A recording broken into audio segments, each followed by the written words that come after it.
could go all in with rook takes f6, completely crazy. How many humans are going to think about this kind of variation with bishop to g5, now threatening the piece on f6 after bishop takes on g5, knight takes on g5, recommended?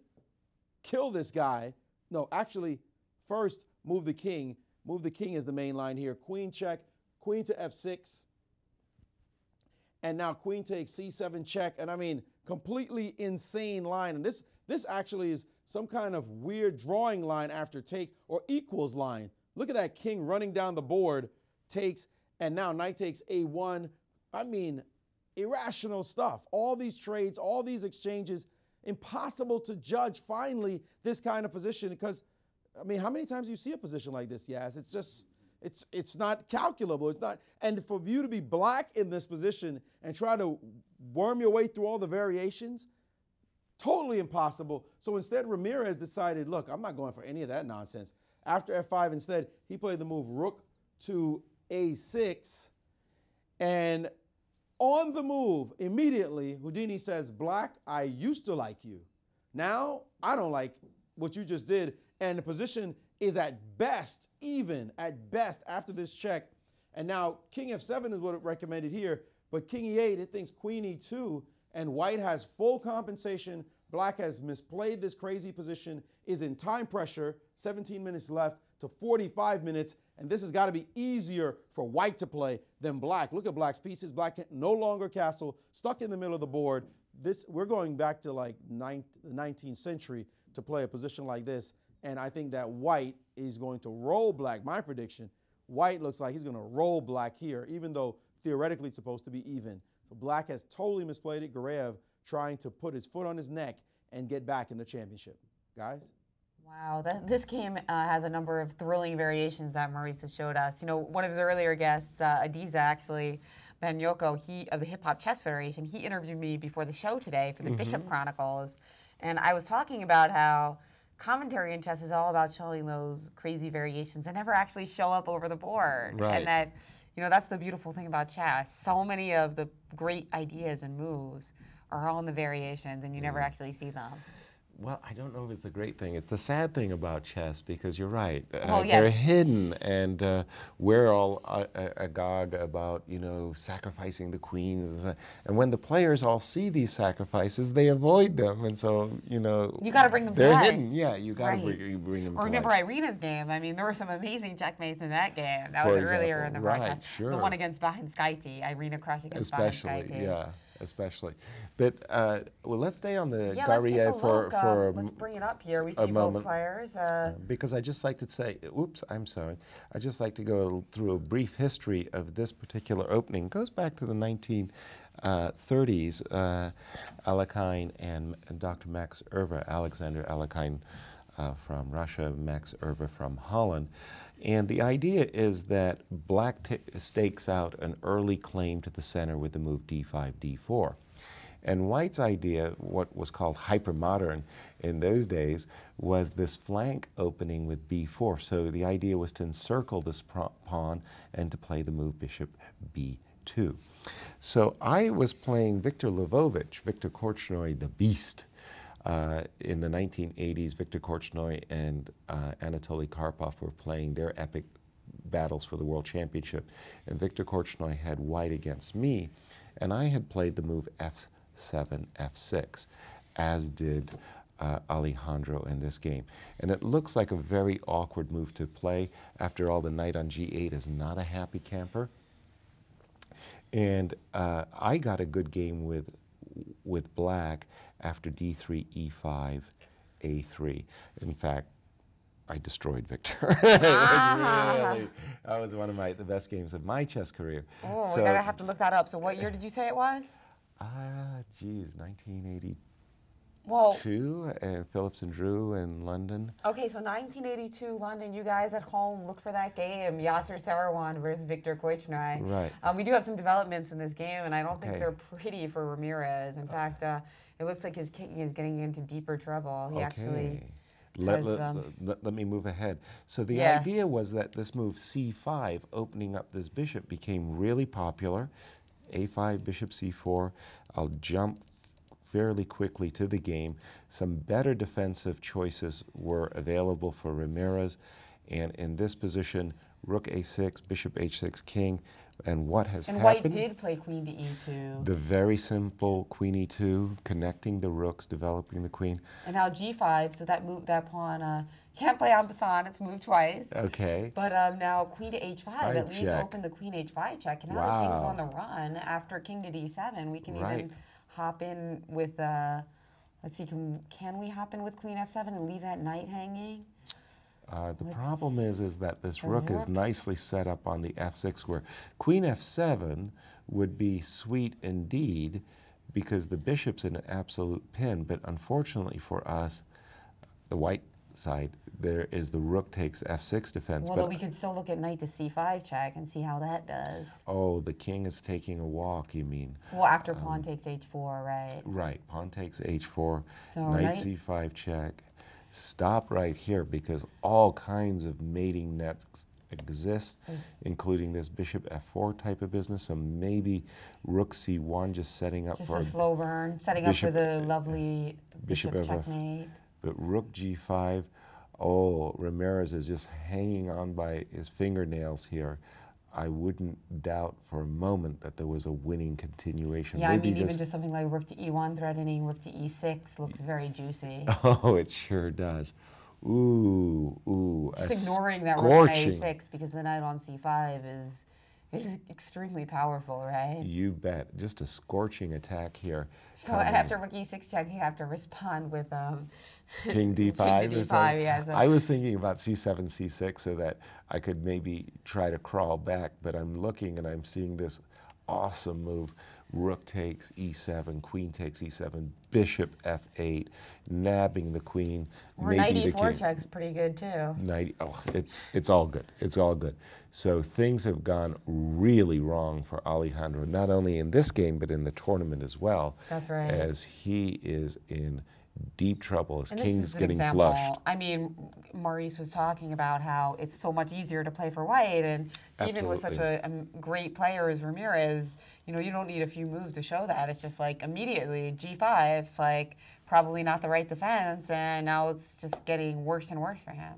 And you know, in this romantic chess of sacrificing pawns and pieces, the defense is not gifted any opportunities for consolidating and holding the position, and a really top attacking player like Timur Gariev is going to jump all over his opportunities, and queen h5 check looks really good. By the way, I was just going to say, is this bishop, bishop takes g5, oh, pardon me, queen f7. I was looking at bishop g5 as well. Does black have another move besides capturing on h4 here?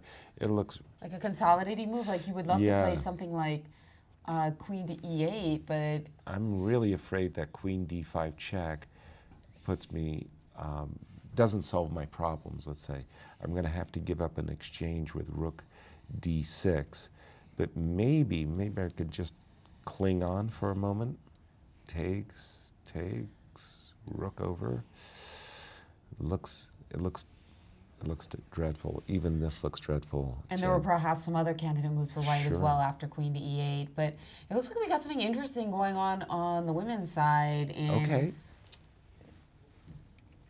Nemkova, in Bahinskaite Nemkova, apparently the arbiters have just come to this game, and let's try to pull it up and see what's going on. It looks like it's still being played, but apparently an arbiter was just by the game, and it looks like Nemkova is getting up from the board. Is the game actually over? We've known that Bahinskaite has been known to kind of sit at the board even after she's lost.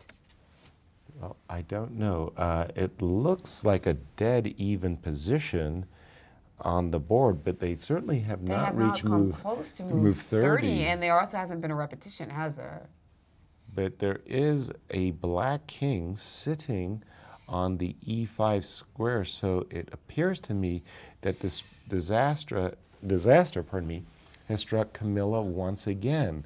I think that Katya Nemkova has won the game, but the position I have on the board I is believe dead what even. happened, okay, so my theory is that what must have happened here is that Camilla must have touched a piece that would guarantee a loss.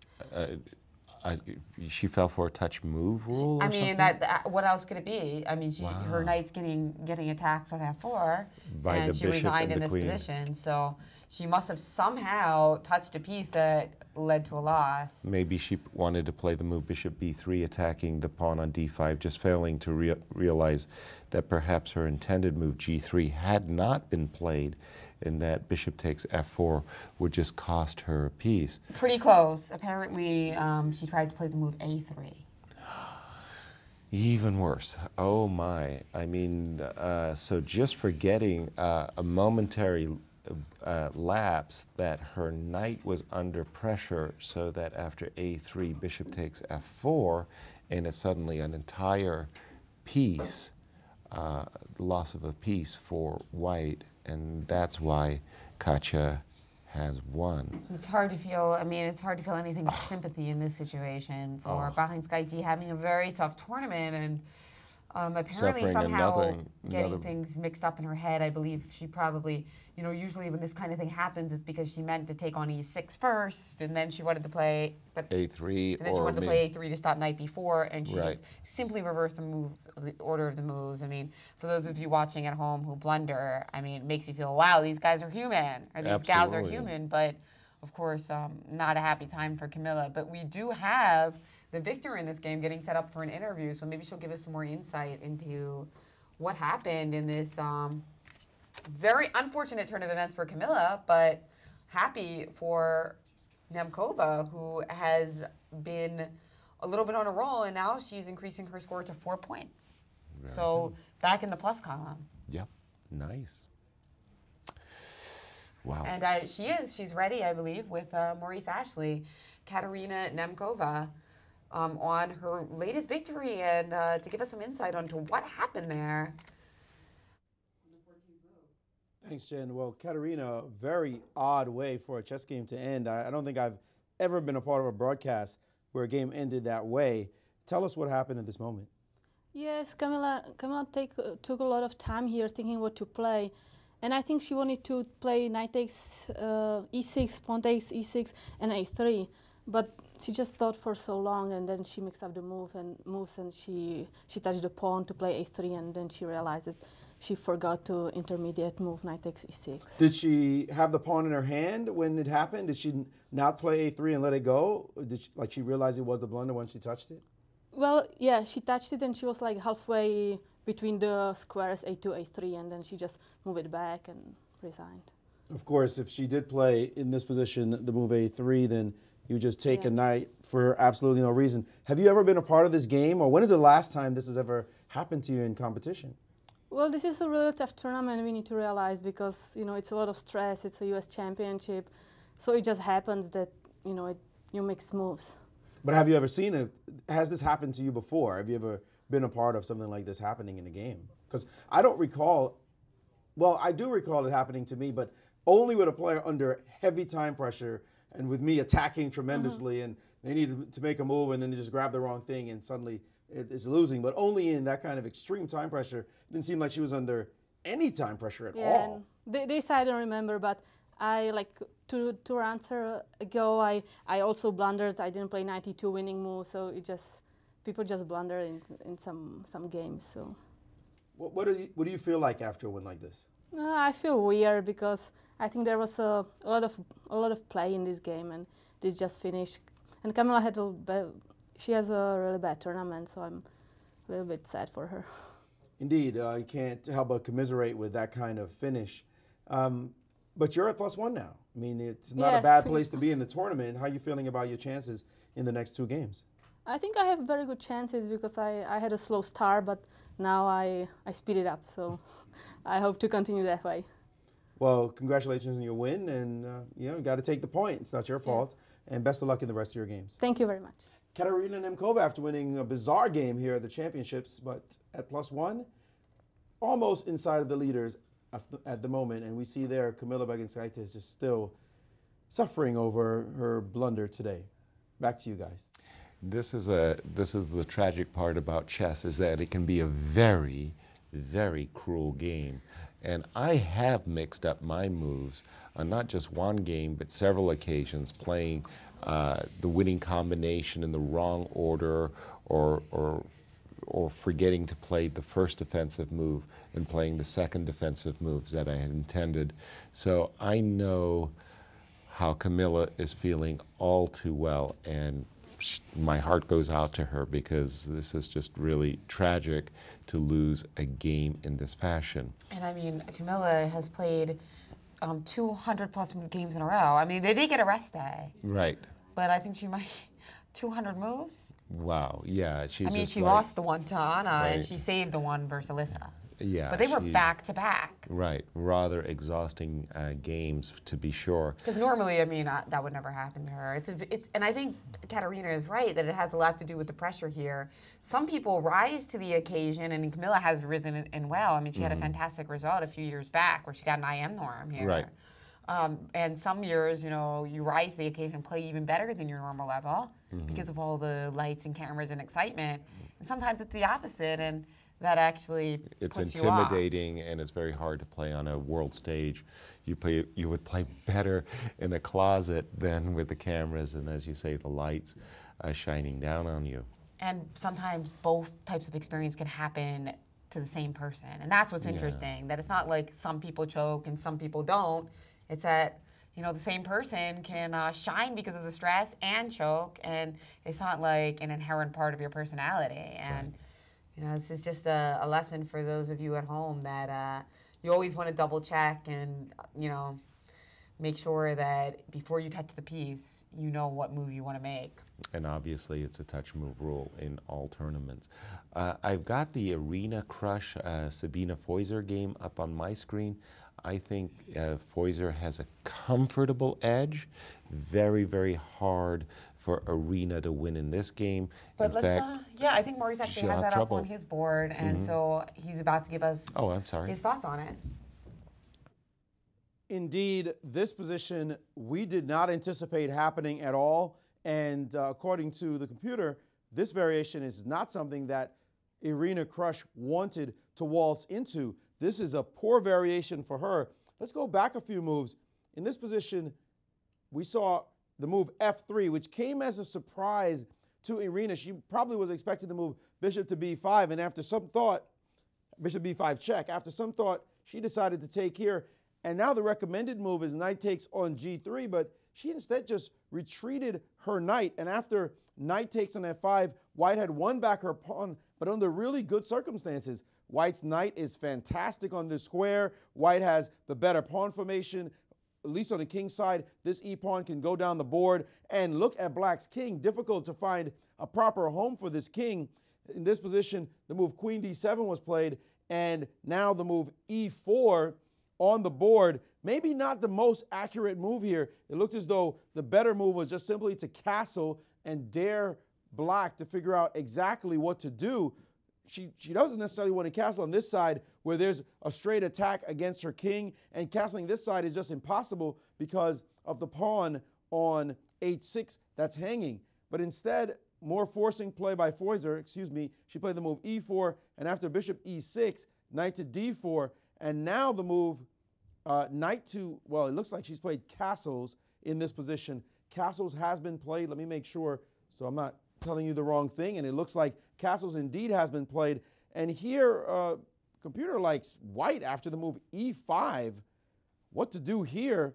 The knight's under attack. Pawn takes pawn, runs into the devastating queen check, king over. Obviously, you can't block with your queen because your queen is protecting here. And now everything starts to drop off the board. Queen takes, by the way, the pawn on E5 is under attack. So am I right, guys? This move, castles, looks awful.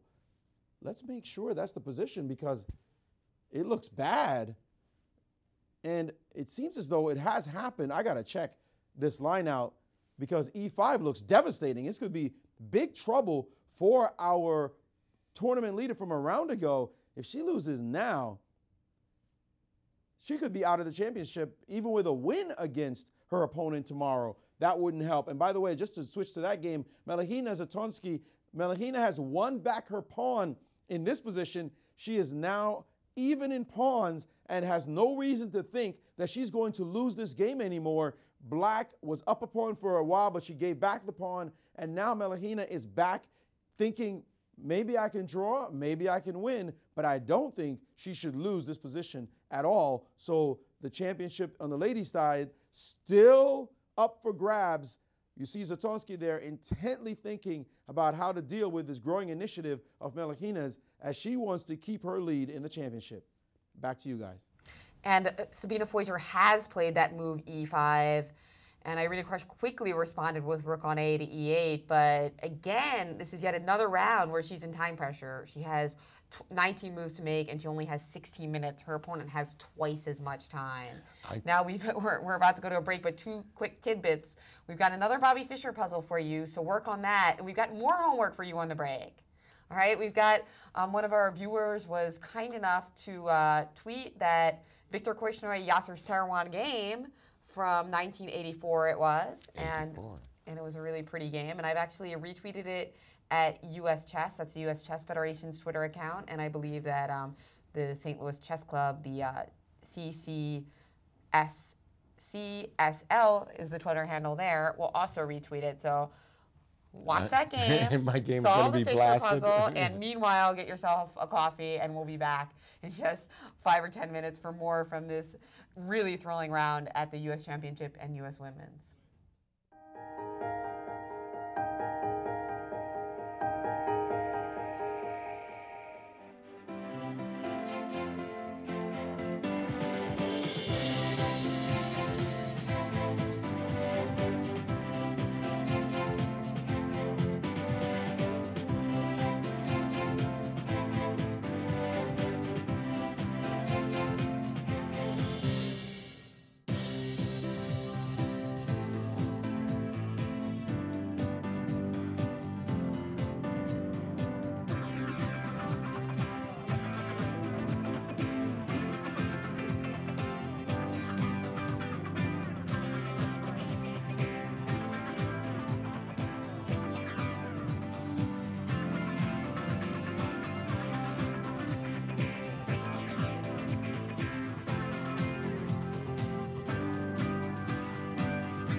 and welcome back to the U.S. Chess Championships and U.S. Women's here in St. Louis. And we hope that you watched that Yasser Seirawan game versus Victor Korchnoi, and that you also saw the Fischer position.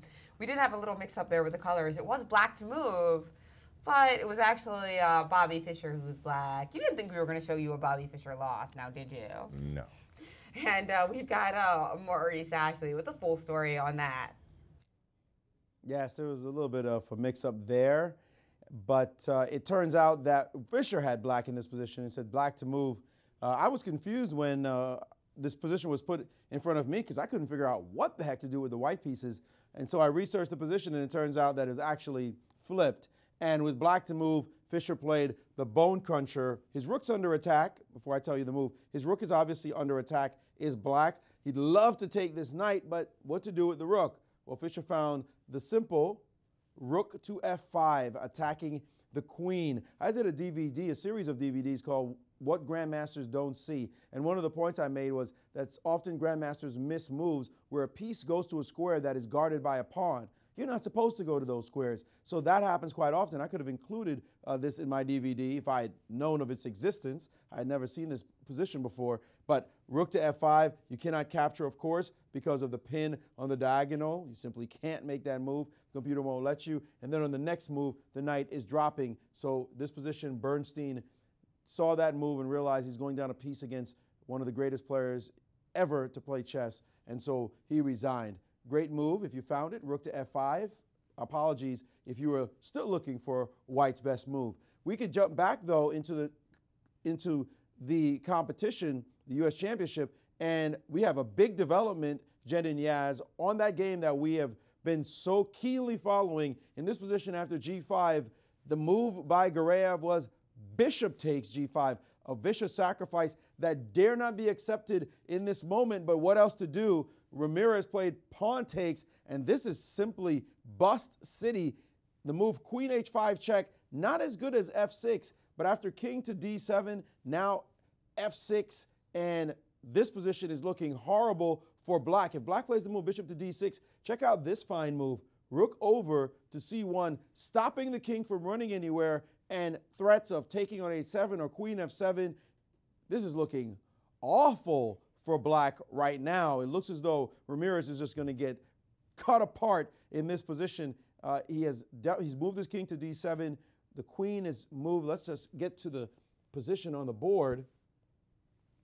And it looks like it is white's turn to move here, but I see in the camera that it's black's turn to move. So we'll be following closely this position. Actually, after f6, yes, it is black's turn to move on this position. And then we did point out, if the move bishop to d6, rook c to d1, if Gareev finds that move, that's the sweet grandmaster move, cutting the king off from running. So fairy chess, well, you better know how to play like a fairy. Back to you guys. That's right. Okay. Well, that's certainly the direction things are going in. And we've got Sabine Foyger versus Irina KRUSH. Okay. Has Sabine Foyger found the most accurate moves? She did play that move e5. And since then, we've had a little bit of a development. Okay, I'm just going to bring that game up on my screen. And e4, e5. Was played. And instantly, by the way, I think rook a e8 was played. Yes, pretty quickly. We saw that move. Right. And then queen g6 check did swoop in. And now after king to h8, instead of capturing the pawn on h6, so with check, right. Sabine instead decided to castle. Okay. Is that right? Yes, she did. She did castle. And now knight to g8 defending the pawn on h6. Right. So I'm wondering if Sabine should have taken that pawn on h6, or whether maybe this is still really good because after, for instance, takes on d6 here as white. Mm-hmm. I guess if you take here on d6 and then after pawn takes d6, rook on I don't know which rook actually, maybe rook on f to e1. Okay. And now we're attacking that bishop on e6, and if it moves, d6 hangs. Right. And then there's also that crucial kind of e5 square. If we ever get our bishop into e5 after capturing on d6, it'll be really ugly for black. So was this a good decision not to take on h6, or do you think that Sabine misplayed it? First impressions was grab the pawn with check and thank the lucky stars that you're on the attack and you have a material advantage. After the position, what we've just got to, I mean, it's a very nice position for white, without doubts. A pawn to the good after, for example, a move like queen takes d6. But you know, somehow that's more holdable than the position that would have occurred after queen takes h7 check. I'm guessing really the only move that Irina could have played is to retreat her knight. Then after castling, first of all, you're pawn up.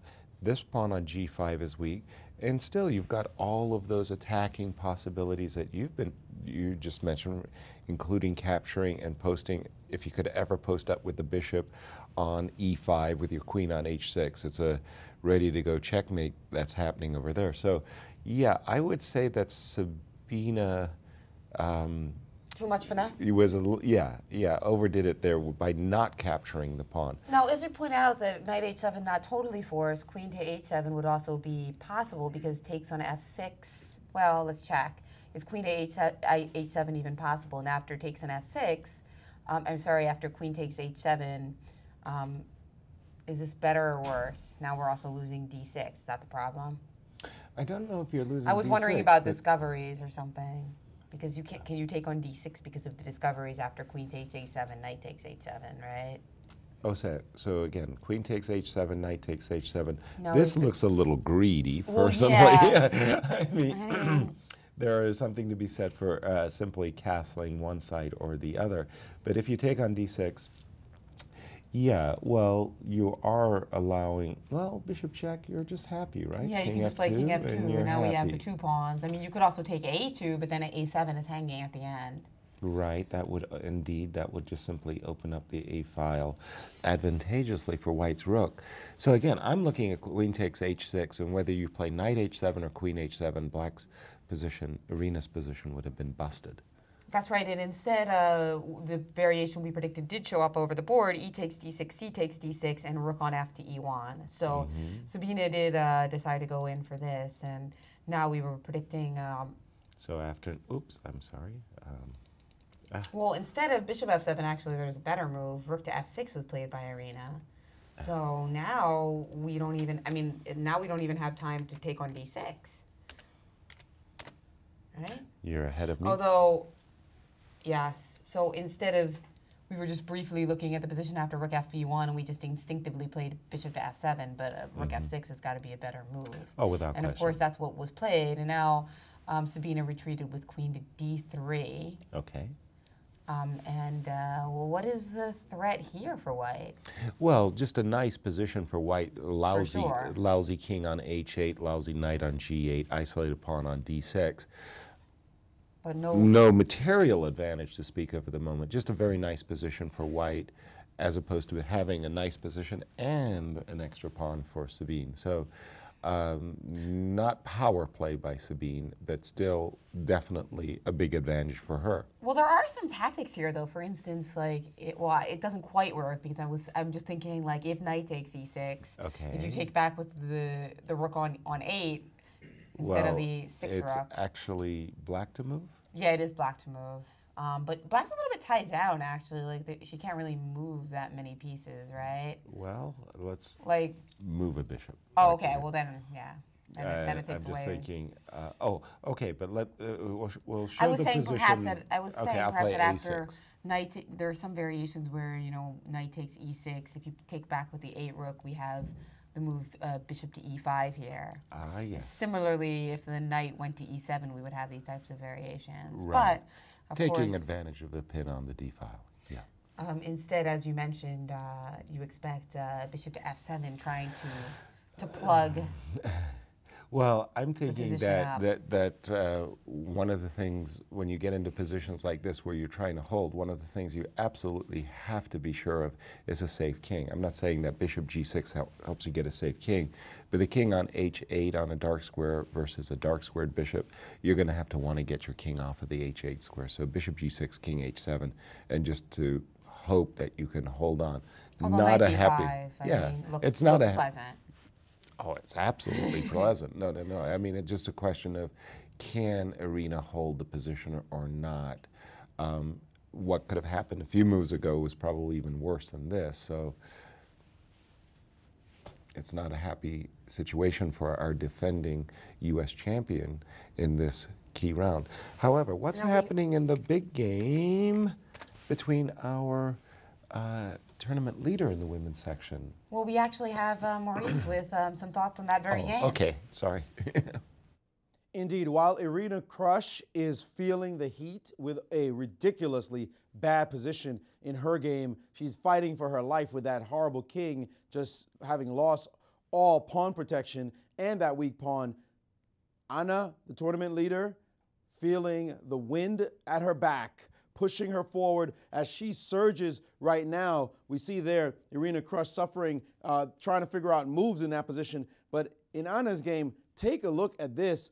Black had given back the pawn in order to get this powerful bishop on this long diagonal. Very strong diagonal for Black. But meantime, the pawn count was equal. What White needed to do more than anything is blunt the power of this bishop. But look how she handled the next few moves. She played the move rook to f4, attacking a pawn, allowing this monster move, rook down to c2, just simply ignoring that pawn and getting her rook on the 7th and pinning this piece. What she should have done here was much better, was just to play bishop to b4. We should note this tactic, bishop to b4, looking to win the exchange. Of course, queen b7 would be playable, threatening mate in 1 along this diagonal on 2 different squares. And now the move f3. This probably bothered White a little bit to play into, especially after this rook moves. But she had a simple move here, rook to d3, guard the pawn, nice protection, no worries along the long diagonal anymore, and everything is secure here. Bishop can go to d6, so there's no worries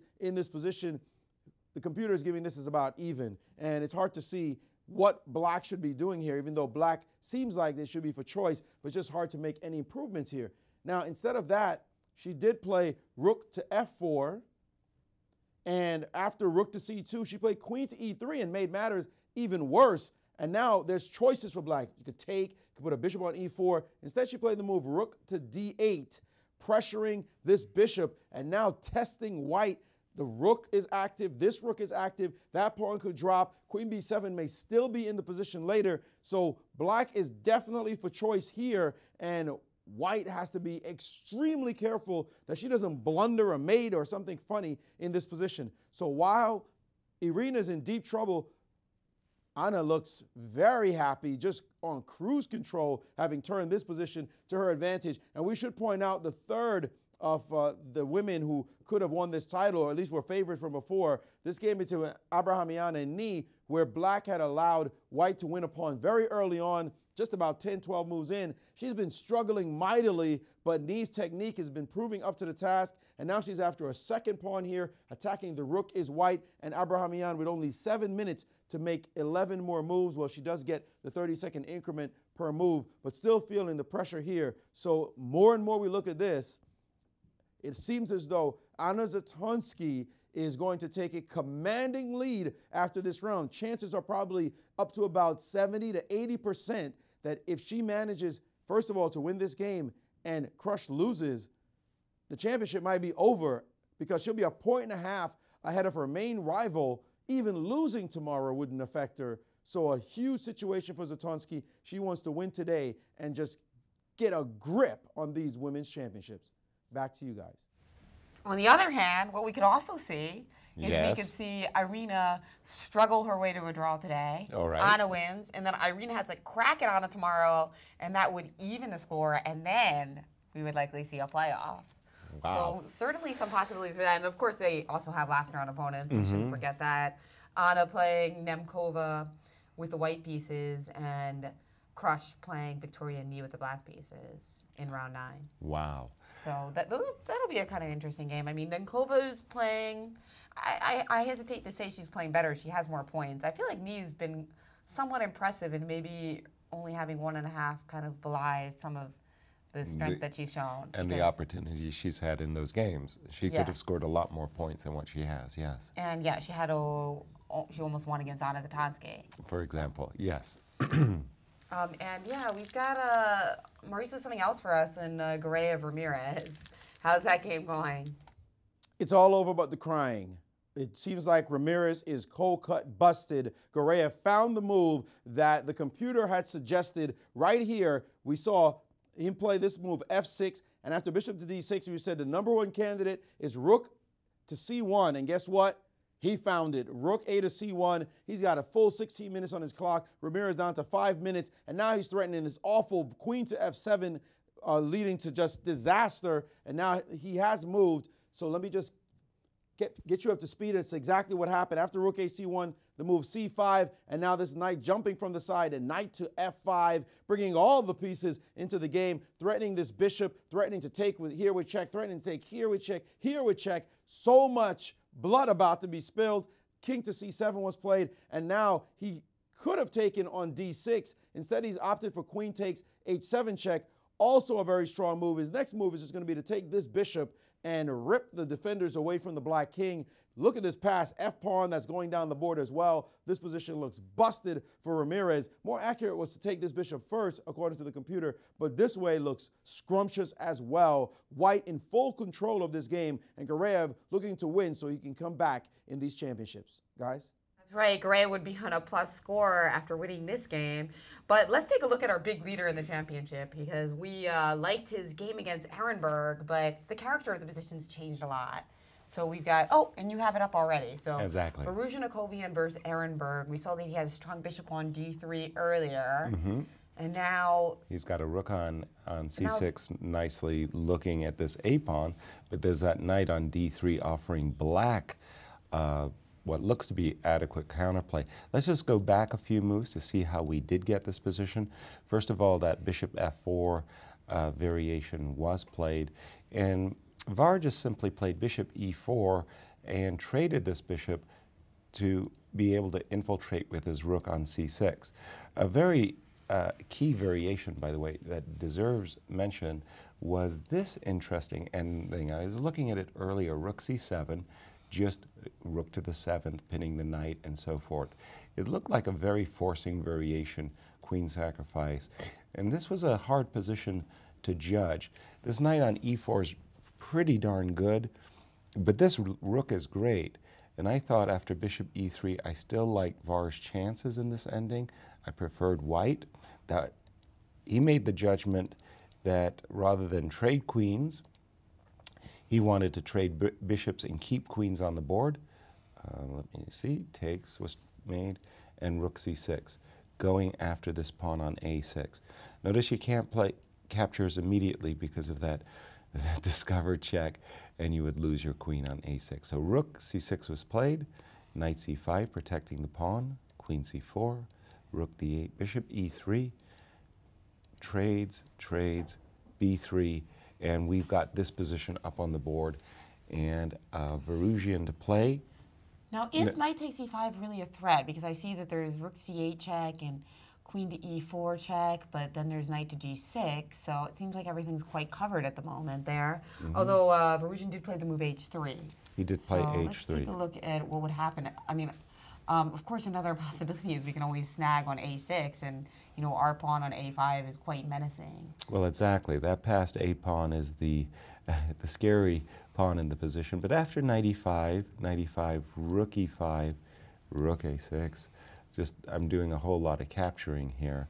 The question is, can black get a sufficient counterplay, say with a move like queen f5, harassing this pawn on f2, setting up for ideas like queen c3. Or even just a simple rook to f5, even though we don't see that kind of frontal attack as often.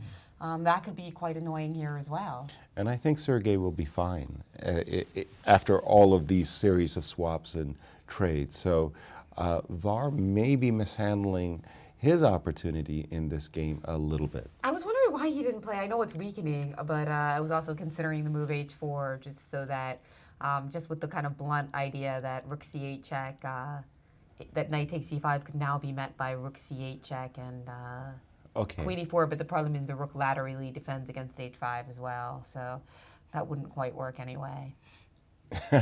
Do you want me to show that? Yeah, sure. Okay. All right. H4, what Jen was mentioning was that the purpose, the idea of H4 was to set up with this check and then taking advantage of this pin but unfortunately there is rook takes H5. So H4 just makes Luft in a more weakening way, right? Yeah, exactly.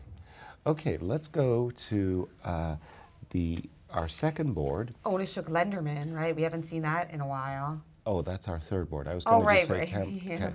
Kamsky, Naroditsky, the players have reached an ending of rook and bishop versus rook and bishop.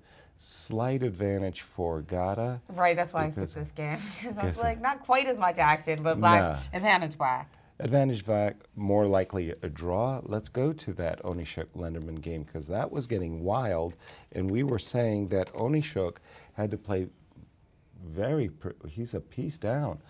Onishuk having to play very precisely to keep his advantage, and obviously he did not. Well, now he's actually a piece down for 2 pawns, and Maurice has more on how that all came to pass.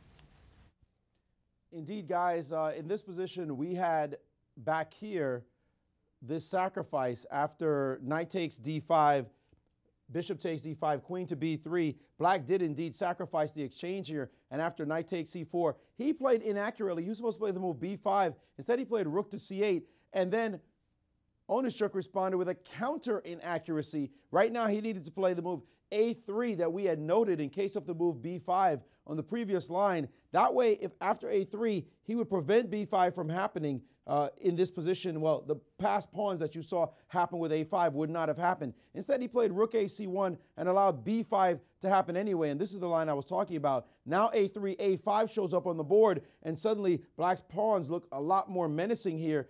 But then the surprising move, e4, and Black must have been happy to see this move after b takes c4, queen to h3, bishop to e6. He must have thought it was going to be easy to win this piece, but instead the bishop has moved itself away from danger.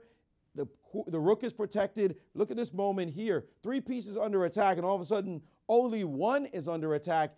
And Onishuk had to run with queen e3 and now knight to d3, and suddenly Black had stolen the piece and now has 2 pieces for the rook with a commanding passed pawn in the position. Onishuk now had to defend with rook c3, queen a7, and then the exchange sacrifice, desperate now, realizing how bad his position is, he went for this variation, winning this pawn, and they're now in this position as I jump forward where he is down a piece for this passed pawn. It's not 2 because this guy's guarded, but this one, and hoping that the youngster does not find anywhere to breach the position. It turns out that there is a very powerful move here, f5, cracking open the position almost immediately. If you take this pawn, then this check happens, and White's pawn on f5 is going to go, and this pawn looks anemic. So it looks that Onishuk is not going to win this game. Right now, he's just hoping he gets a draw in this position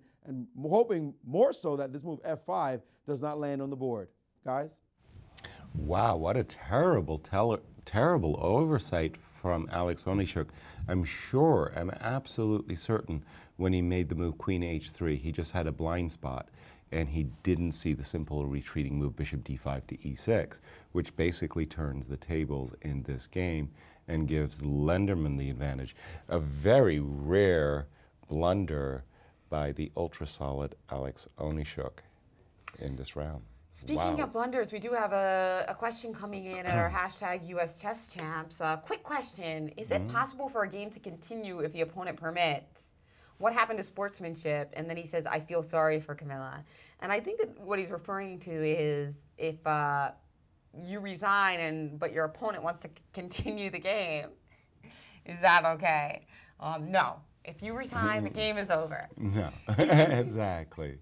Exactly. But I don't think that Katarina also really wanted, I mean, she's going to welcome her extra hours of time to prepare for tomorrow and the final day. It's not like she wants to sit there winning up a piece middle game, really.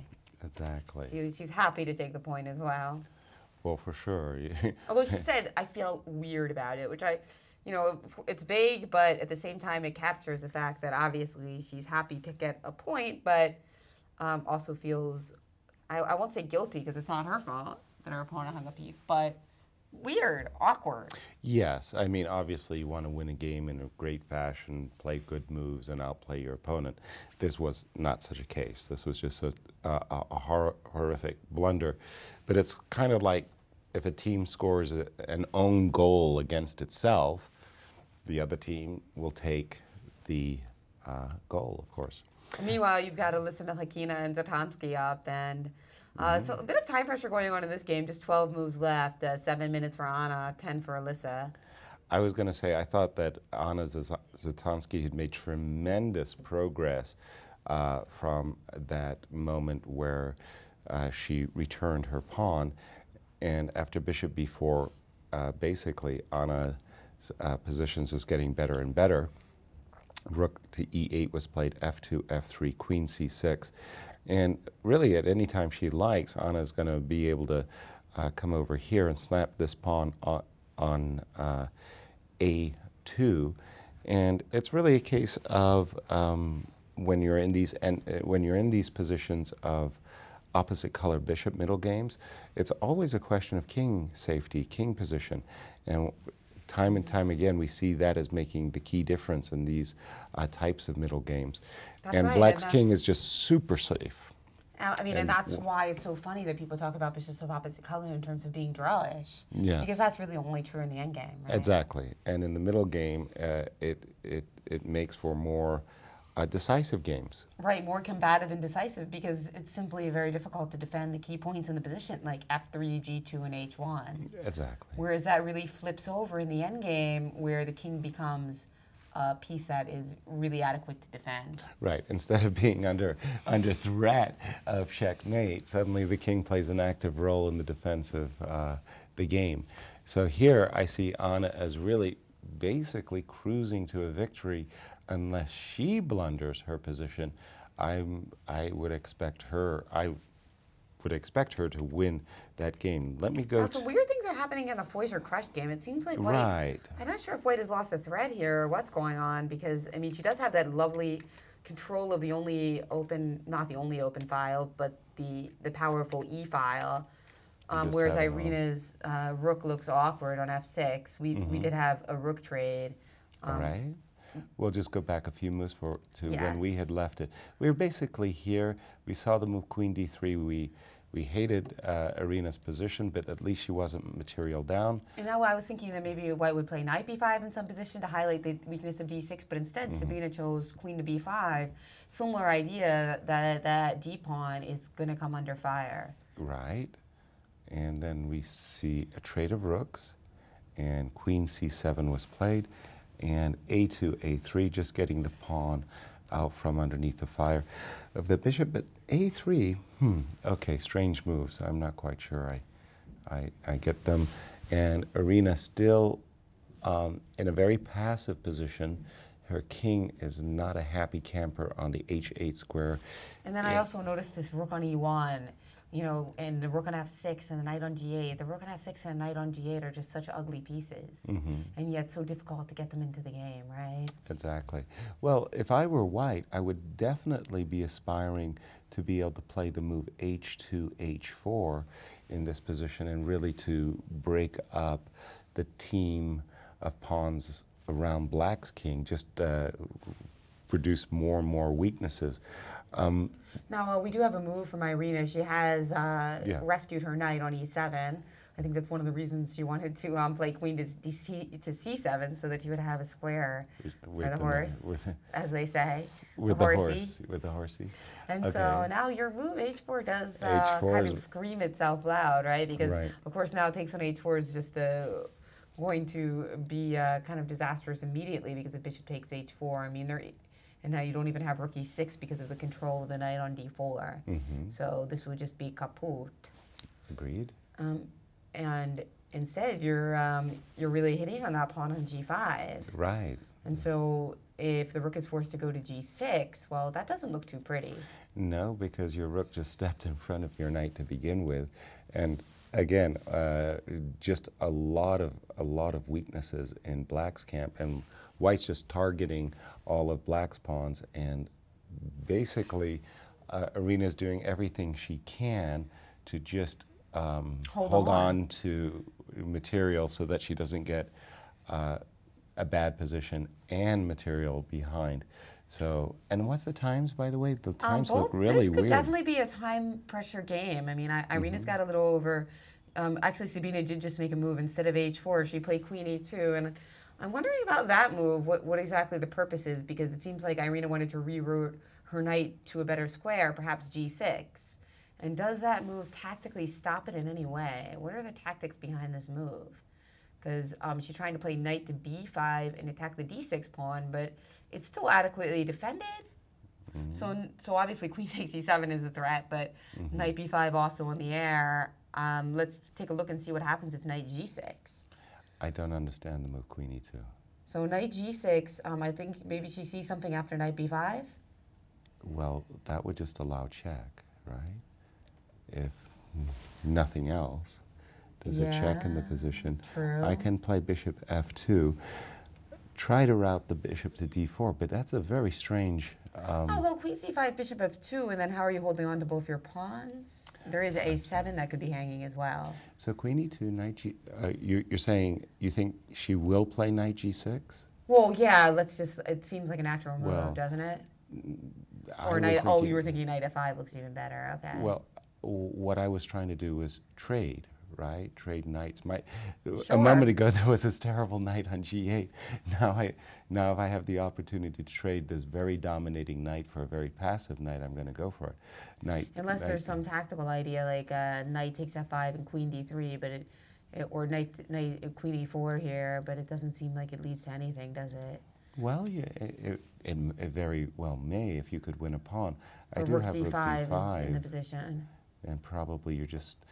I could play queen e4 instead, but then you still have rook to d5 there as well, don't you? Well, it just I think there was just a bad move, queen e2. I guess White can always try to just grab a slight advantage with queen e7 and get the 7th rank there, but again, that would be going into a bishops of opposite color endgame. Right. So how about just playing queen e7? I wonder if Foyser is looking at just like forcing lines like this.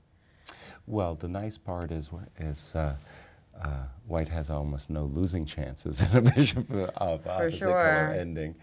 And she is feeling the heat of a little bit of time pressure. Not a lot, but she also doesn't want to hunker down and think for 5 minutes and suddenly be down to low time. Again, in fact, Irina did play your move knight to f5, and now Sabina is thinking.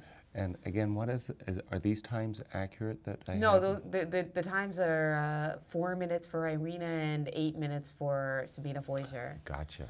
So I do think, actually I believe that's the reason, because it's the only logical thing, that she played queen e2 so that she could play knight takes f5, rook f5, queen e7 here.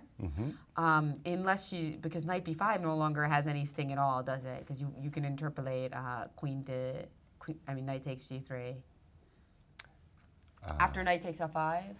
After knight f5. Yeah. Now, earlier we were looking at knight to b5 and with the idea of hitting perhaps a7 and d6. You suggested queen c5 check, but here there's an additional option of just playing knight takes g3 immediately, isn't there? Yes.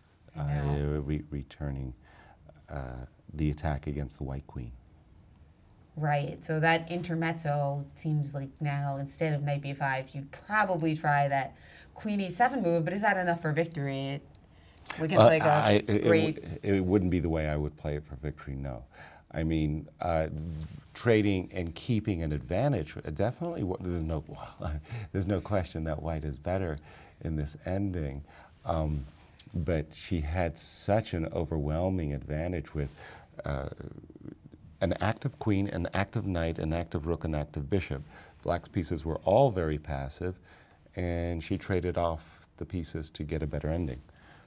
And we got Maurice for more on our kind of slaughterhouse game of the day. I'll say. No doubt that is the one between Gareev versus Ramirez. Is that game still kicking?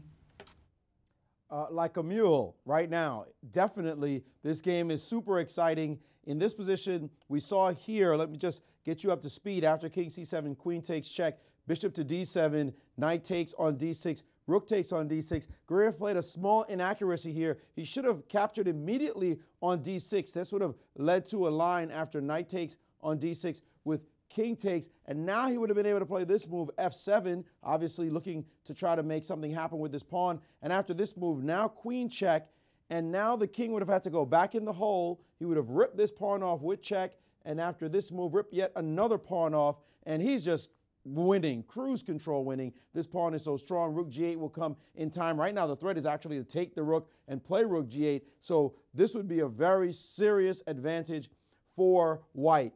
Instead of doing this, he played a bit differently. He took on c5 with check immediately, allowing this knight to come back in the game. This one is not as easy to play, but the way the game continued, it really didn't matter. He decided, I don't want the rook on d6. He took on g5, and here black should have saved his rook. Instead, he played bishop to e6, and now, bam, rook to g8. Now you cannot play rook takes rook, because after pawn takes, getting a queen, you can't touch this guy because, oops, you're in check, a disco, that's going to hurt. So rook g8 is now on the board, and Ramirez has to figure out what he wants to do here. Not a lot of good moves for him to consider after rook to g8. He's in terrific time pressure, by the way. After rook g8, looks like he played rook d7, knight to c5, and now he's captured on a2.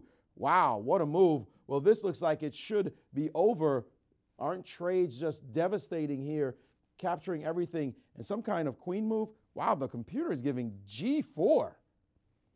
Now, that's evil. That's evil. Just wanting to push the pawn down and get a queen and saying, what can black do about it? Just g5, g6, and go to g7. So a tremendous position for white in the opponent's time pressure as well. Not your cleanest position in the world, but it looks as though black is going to be in deep trouble. Look at Ramirez studying the position, trying to figure out what he should do next. It looks like he has no option. Knight takes bishop has been played. Looks like he has no option but to play king takes, but he is not happy and cannot be happy with the position that he has on the board now. And by the way, he has only 2 minutes and 40 seconds left. Even with the increment, he has to make 10 survival moves.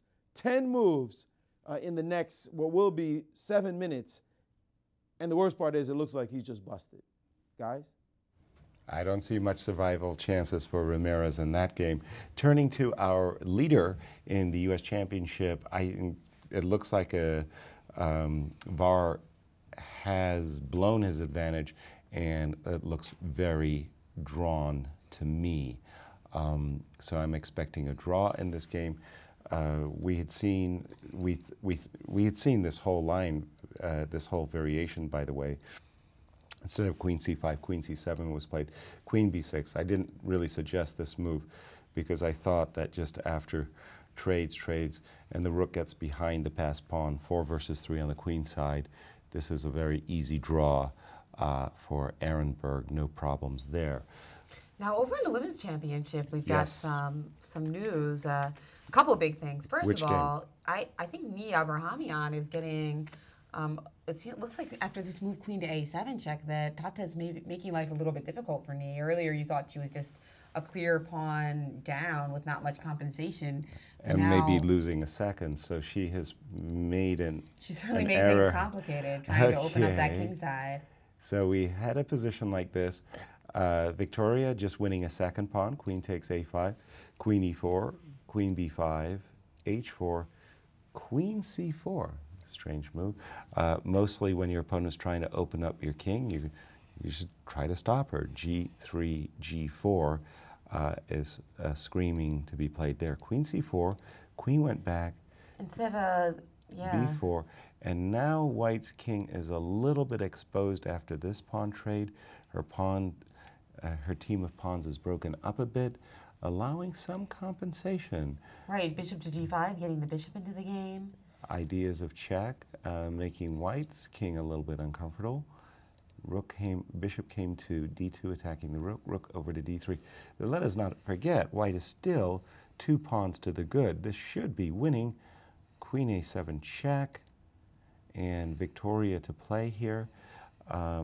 Now, if she plays queen to c5, that lets go of the pawn on a2. Yes, that is true. And b1, the b4 pawn can also probably be captured after a check and a, oops, my arrows are terrible. So bishop takes e5 runs into queen b1 check. So queen c5, I wasn't thinking so much of queen c5. How about king g2 just for a quick second? Well, I thought maybe bishop to e1 here, trying to generate some threats and then follow it up with the potential of rook c8. Although I suppose you could play, it looks kind of awkward, but you want to just play e3. I was also thinking that. So now after rook to c8, you just have rook to d8. Oh, okay, you just want to play rook d7. Yeah, but at least in this position, Tatiev can fight on with the move bishop takes b4. I mean, okay, she's 2 pawns down, but at least the king isn't as... This wasn't the comfortable technical victory that Victoria would have liked. I mean, give Tatiev credit for making life uncertain. Still very, very promising for Victoria. And she could reel the point in nonetheless very easily. And we've got something with a Seirawan. Actually must have played she must have played very quickly today because she's already made time control and she's sitting very pretty against Irina Zenyuk. Okay. We saw Shahade last night at the concert. She was with her family. I didn't. They were very excited to be there. Do you want to pull up that game? Oh, of course. And let's take a look at the game after 40 moves. We'll take a quick look, and then we have some other breaking news. So, is this over? What's going on? I've heard that it looks like she's got a very good position. All right. Well, so after time control, she made the move h3. Mm-hmm. And the bishop seems to be pinned. It does look very unpleasant. Maybe it does look lost for Zenyuk. White, thanks to that pin, both against the queen as well as the king.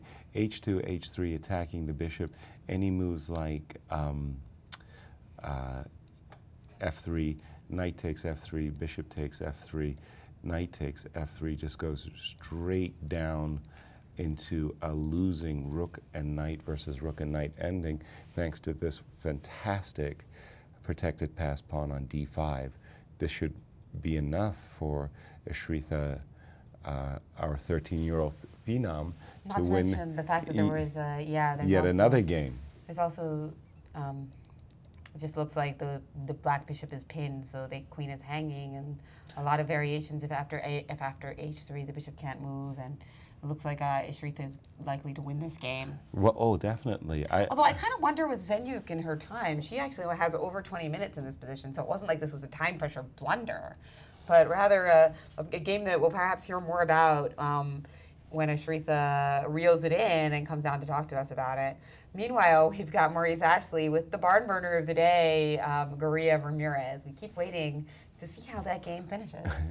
With the resigns. Well, you would think resigns. You would think. But RAMIREZ keeps fighting back, playing paradoxical moves. And the biggest thing of this game, the biggest development is that right now, Gureyev is down to 48 seconds on his clock. He was winning what we thought very easily, but he made life a little bit complicated. And then in this position, he played knight takes on d7, and RAMIREZ played rook takes rook. A stunning move when you look at it at first, because guess what? A second queen showed up on the board. Remember, he couldn't take here because of this long-range bishop guarding the rook. And now rook takes queen is what we expect. And now the move knight takes rook, check. Now he's moved, so let's get up to date on the game itself. The move has been played. Rook takes f8, and seems to me that we still haven't updated, so let's get back here, Gureyev RAMIREZ. So we're here. It says that it's black to move in this position, but that's not possible because it's white's move. We're anticipating knight takes rook. Right now, to happen. And they're both now at the 1 minute, 2 minute stage with that increment, just pushing the game up further. It's amazing how players handle this increment situation because they're always thinking they're not in time pressure. They are in time pressure. Then they get 30 seconds and just going back and forth. So a crazy situation happening in this game. It looks as if Black has some minuscule chances because he's created this pass pawn on B4 that he didn't have before. But Ramirez fighting mightily trying to save this game. Back to you guys. And we've got some big news in the U.S. Chess Championship. Alexander Onishuk lost the Battle of the Alexes, and he has resigned against Alexander Lenderman. Wow. It seems that things got even uglier for him after the move. Queen to H4 check, if you want to pull up that final position we have. Okay. We also have another result in. There's something big happened to Varuzhin's game too, so we'll get to that in a second. But it sounds like we were wrong about Varuzhin, and he actually has won the game against Ehrenberg. So even more breaking news. But let's just quickly point out that after Queen to H4 check, Onishuk threw in the towel because it looks like he's either going to get mated on E1 if the king goes to G1, or lose a pawn after G3, and or after king to E3 or G3, the H2 pawn is hanging. So. He's actually losing. He's losing his queen. He's losing at least his queen. Queen E1 and likely Queen mate G1 in that position. is coming into the position with the skewer, right? Yes. So this is just looking totally over here for Onishuk. So he resigned. So let's move over to the Akobian Ehrenberg game, which actually just concluded as well. Wow, that puts Akobian in some very sweet position because he was up a half point ahead of the field before this round even began. Now, if Gada doesn't win today, he's going to be in commanding position at the U.S. Championship. Well, it looks like Sergey just committed suicide. We could how go that back. happened. Well, instead of trading queens as we had anticipated, followed by rook going behind the pawn, rook b5, Sergey played what looks to be a howler, queen c3 check, king here, queen back, and guess what? This pawn is running for a touchdown, and there's no defenders. So because if you just try to stop it with the queen, then the other queen will reroute itself. So like, suppose the queen just passively defends the pawn on A7. How would you recommend Black doing that? Queen, not quite recommending it. What else can we do? Queen C5, for instance. Queen C5, A7. Because they say it's the best way to defend against a passed pawn, right? Just stick the queen right in front of it. Queen to A7. The queen's a terrible blockader, as we well know. And now I think... well, we just... let's just go and start snabbling a pawn. You also maybe had queen F3 was another possibility, yeah. Well, I was just a pawn grabber. Queen takes and queen B7. And rook B5 isn't even possible because of queen D3 check. Correct. And then G4 is also in the position, although we do have to at least check what happens after Queen F2 check there. But yeah, this. So how did the game actually end? So let's take a look and. So instead of going on the defensive, oops, I'm sorry, I moved a little bit too far ahead. So we had this position, check, queen came back, queen B2 was played A6, rook F5, attacking this pawn on F2, and Akobian said, well, you can have it. Once I play the move A7 A8 equals queen, I'm going to be a whole queen ahead, and I'm going to be defending the pawn on G2, and Ehrenberg resigned. Wow, so a big turnaround in that game. You just saw the endgame, which you assessed as easily drawn, and instead Ehrenberg going for more complications and losing just on the spot. I mean, it's ridiculous. For it immediately. Well, this is just being gifted a point. I mean, it's not VAR winning the game. It's just his opponent just. So you think it's tantamount to ZATONSKIH's game today? Yeah, it's like self-inflicted disaster. So the rest day actually seemed to bring a lot of players more pain and more stress. What were they doing? Bad preparation and lots of blunders. So it seems like the rest day was not well used by the players. Not yet, at least. And we do have Irina KRUSH actually playing again on the increment, so we are going to have just a quick chat with Alexander Lenderman, who's rebounded. At least he made good use of the rest day, right? Because he was leading our tournament, lost a couple games, and now he's back. Indeed, with Grandmaster Alex Lenderman. First of all, congratulations on your game. Thank you. Were you surprised that the game just ended so quickly? It seems like he was trying to fight back, and then all of a sudden he's losing his queen. A little bit. I kind of expected it just to be a long grinding endgame, and I was prepared to play 100 moves, but then suddenly, I just tricked him a little bit. Well, he tricked himself. He tricked himself, indeed. You said before, you've never beaten him before. No. How does it feel? Oh, it's pretty good. It's obviously a huge win. And you had lost a couple of games. What did you do on the rest day to get back in form? I did preparation, obviously, because ownership played a lot of stuff, but the main thing was just start a new tournament fresh. And main thing was mentally to forget about what happened, in the first half of the tournament and look forward to just playing a new tournament 4 rounds.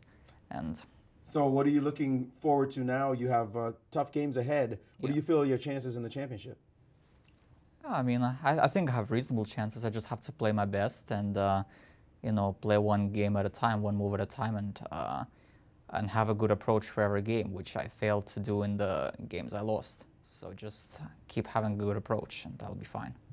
Okay, well, 50% against the top 3 players in the competition. Not a bad result. We wish you the best of luck in the rest of the games. Thank you. Grandmaster Lenderman back in contention. Oops. Guys? Well, a great performance by Lenderman, but let's get right back into the ladies because there's time pressure going on.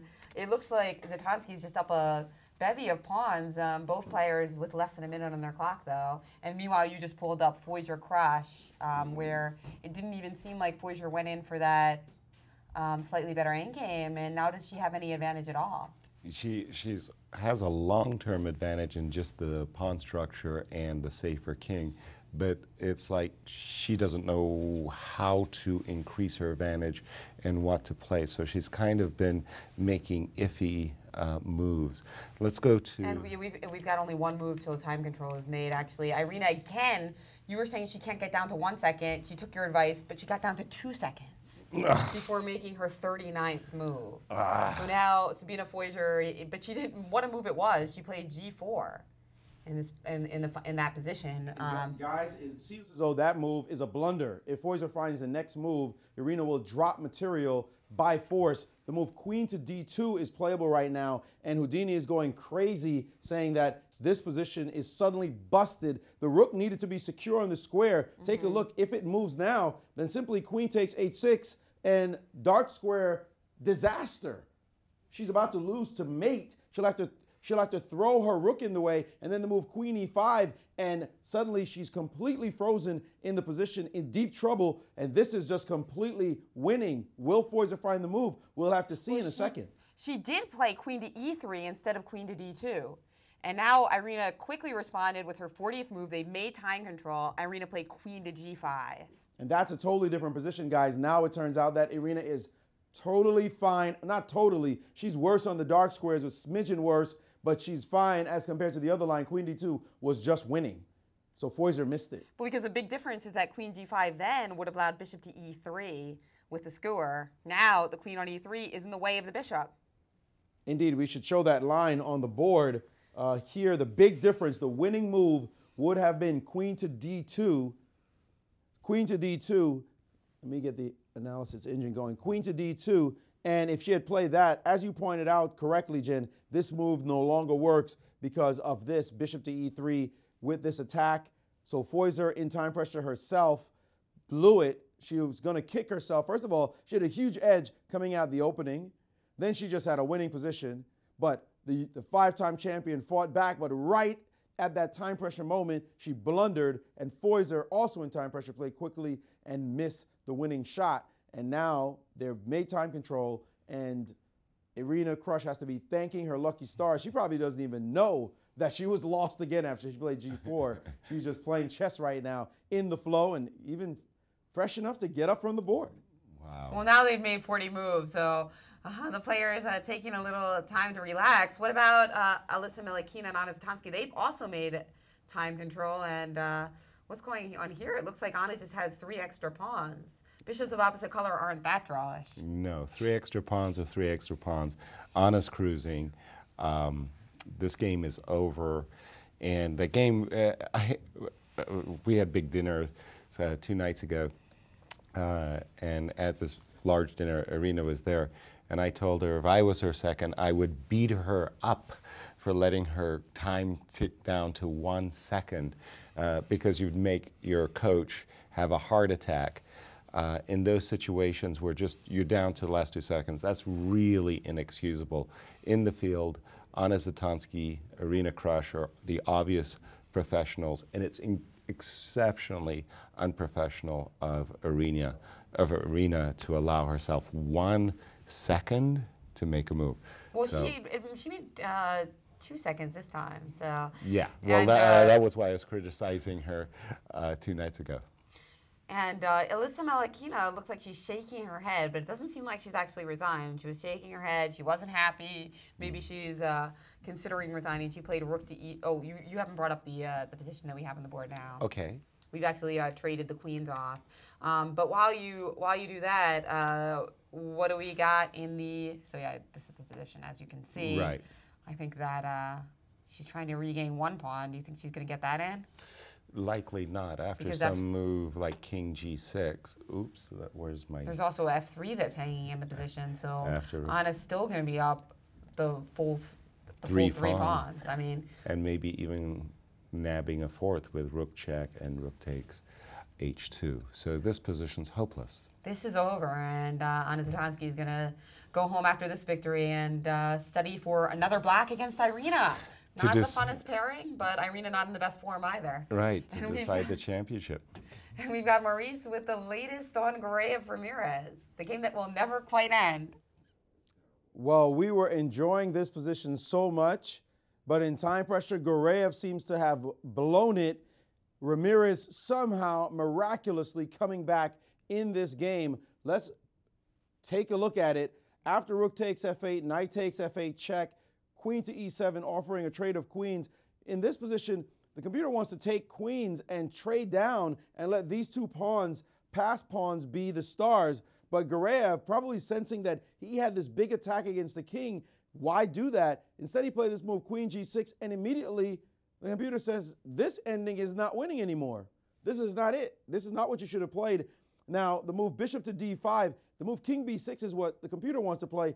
Bishop to d5, not the most accurate move, but both of them in time pressure, so quite understandable. Queen e3 check, king in the corner, and now queen to e2, threatening the g2 square, so you're unable to touch the bishop. Rook to g1, and now he offered a trade of queens yet again. And in this position, he could have gone for the check, but instead he inexplicably backed up. Instead, he could have played queen d7 check, kept the game going, and after queen d6, these just look like time pressure moves. Queen f2, and now b3, that magical pawn that he took on a2, now that pawn surging down the board. h3, both of them, by the way, just in terrific time pressure. Queen h6, queen g3 check, and now king to b6, and now they have finally made time control. And you look at this position, and white still up in exchange, but this pawn is annoying as ever. So not as easy as it was. This position should have been won by white a long time ago, but Gureyev, feeling the pressure, was not able to control the madness,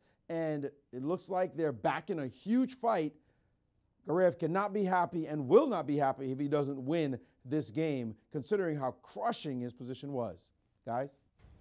Wow, one of the hardest things to do in a chess tournament is to win a 1 position, and Gureyev really, it needed extraordinary efforts and talent to mess this one up. He was so winning. He's really made a mess of the situation. Ooh, I know how that feels.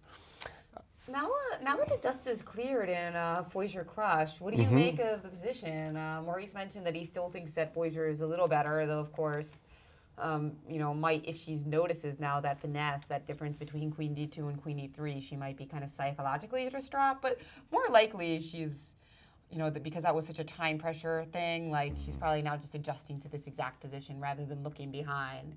But there's quite a lot of tactics here to discuss, right? Because the rook on f4 doesn't guard the back rank. So a move that comes to mind is rook to c1. Rook to c1. I mean, just everything looks totally wild here because our own king is in danger as well as white. Have you calculated and worked out if black takes the pawn? Nope, that's what we're here for. Well, why would you do that? Would you play rook c1? Rook c1 check looks And pretty allow dangerous. and allow After yourself takes to on- be threatening. After takes on f3, I mean, we just have to look at it. So just rook c8 check, and then after just after king h7, rook to h8, king g6. Okay, so you got a couple of checks, but you've allowed. I wouldn't allow Irina a checkmate in one threat unless I had worked out No, I'm just saying it simple doesn't win. look like there's anything here. I mean, queen d3 check, and I guess, Yeah. just- No, I think Sabine has played to allow Irina back into position. She missed a win, and after g4, queen e3, I think queen g5, black is getting closer and closer to making a draw. I would anticipate something like Just pawn taking on takes, g4, rook takes, yeah. and the game being a draw in this ending. Well, here though, like white doesn't have to trade queens. No. Obviously, that would be the more drawish way of continuing. So instead, the problem is you got your bishop coming to d5 if we play queen to f3. And again, we have one of those, then bishop to d5, and we have another one of those examples of how bishops of opposite color actually accentuate the attack. You know, we were threatening to go queen a8 check, and now you Right. get there first. Exactly. And we're not very happy. No, not so. So I really see this game as heading towards a draw. Anna all but is ready to sign the score sheet. That's just over. Tatyev, Victoria, what was going on in that? I don't think that's making such an impact anymore, is it? No, they've made the 40th move as well. Actually, they're still on move 40. Actually, and Victoria's still nursing a 2-pawn advantage, by the way. That's right. So she should be winning. Made life a little bit difficult for herself, but the reality is Anna's victory is so huge for the women's event. She's basically wrapping up the championship, except for that Irina matchup. Well, in the Irina quarter. has to win tomorrow. Yeah, then it's a force majeure. Otherwise, Anna's got it secured. And I think that's going to be absolutely a thrilling game because Irina has been getting into time pressure in all these games, and Anna tends to get in time pressure herself. So we're just going to see pieces flying, I think, in that first time control towards the end of it. Absolutely. And to recap, our tournament leader, Var Akobian, leading the pack by half a point, has won a huge victory in a turnaround game. Sergei Ehrenberg committed suicide and lost. And that means also that Kamsky to keep pace and stay appreciable distance from Akobian has to win this endgame against Naroditsky, which only looked like a slight edge the last time we looked. Right. In fact, I thought it was actually drawing at this point, because now with just 3 pawns per side and with a weakness on f7, I see this game between Gada Kamsky and Daniel Naroditsky heading to a draw. And that would leave for Akobian a point ahead of the pack. Wow, that's huge. With a white against Kamsky. Right. So Sergei Ehrenberg has just made a golden road for Var Akobian. Who plays tomorrow? He plays Sam Shanklin, Sam always Shanklin dangerous, and with Sam black. will have the white pieces. That's right. So certainly Sam will come and try to make that exciting and just open up the championship for us. But yeah, looking at it and then looking at his last round game, he's playing against Lenderman with black, and Lenderman has also shown some really topsy-turvy and fantastic chess. But winning in this today with tournament black. against Onashuk. So Who would have thunk it? yeah, and you know, we haven't seen a lot of victories for black this round, Varuj and Akobian notwithstanding. So Ben Feingold turned out to be right. Imagine that. And here he is, Varuj and Akobian. Looks like he's going to be a point ahead of the field here at the U.S. Championship. Our leader is with Maurice Ashley. Indeed, a dramatic day for Varuj and Akobian winning this game. First of all, welcome to the show. Thank you. Now, Varujan, you had a half a point lead. This was a very important game for you with the white pieces going into the next couple of matchups where you have some really power players to play. Were you intent on winning today? No, I just wanted to play a good game. I just didn't go there just trying to win. Just try to play good chess, good moves, and if you do that, then you have good chances to win. with white. Now, in this position, it looks as though your opponent had some chances, some decent chances to maybe take on b6 and play the move rook to b5. And it looked like he had maybe some fighting chances, at least, in that position. But instead, he allowed you to keep this pawn on the board. Were you shocked by that? Well, he missed something. So this is not a very simple position. It kind of looks simple, but first of all, he had about 3 minutes here. I had about 4 minutes, so we were kind of low on time. And it's a big decision here, because if he exchanges the queens, I take back with the pawn. And now he has to play rook b5, and I play rook a6. Now my plan is simple. I just want to play king f1 and then bring the king to c4. So king f1 and king c4. And actually here he has to play king f8, king f1, king e7, rook a7 check, king d6, rook takes f7, rook takes b6, rook g7, rook c6, and but looks like here I'm up a pawn and with a good winning chances here. So we analyzed this after the game. He missed in the game the crucial idea where I played. Let's show you here. So he missed when he played queen c3. He thought he's okay here actually, but he missed this very strong maneuver: queen d8 check, queen d8 check, king h7, queen d1. Because this is the best setup in this position. Because now rook is behind the pass pawn, and then there are no threats. Everything is protected. Then I continue pushing a6, a7, and he cannot do anything. And here I also have this queen b1 check in a lot of these positions. So here he played queen b2, a6. Now I continue to advance. Then he just he missed that when he plays rook f5, a7. If he plays rook f2, I queen, and I protect the g2 pawn. And that's all she wrote. Wow. Big turn of events for you. Great that it was that easy instead of having to do all that technical stuff. Yeah. How are you feeling right now at this point in the championship? You have, you're currently a point and a half ahead of the field. Well, you're a point actually ahead of Lenderman, I believe, and a point and a half ahead of Kamsky, but it looks like he's going to draw. 3 rounds to go. How are you feeling? Feels great, and you know, I thought I played well today. I was slightly better out of the opening. Maybe in the middle of the game I could have played a little bit more concrete. Maybe I was much better, allowing allowing some counterplay. But I feel great, and I just need to continue to play well the next 3 rounds. How do you do that? How do you make sure that the next 3 rounds you keep this momentum going? You have won 4 games in a row. Yeah, I just have to continue what I've been doing, last 4 rounds, preparing for the games, spending a lot of time analyzing, trying to find good openings, and, so I can feel comfortable playing the game and just make sure I'm making good moves.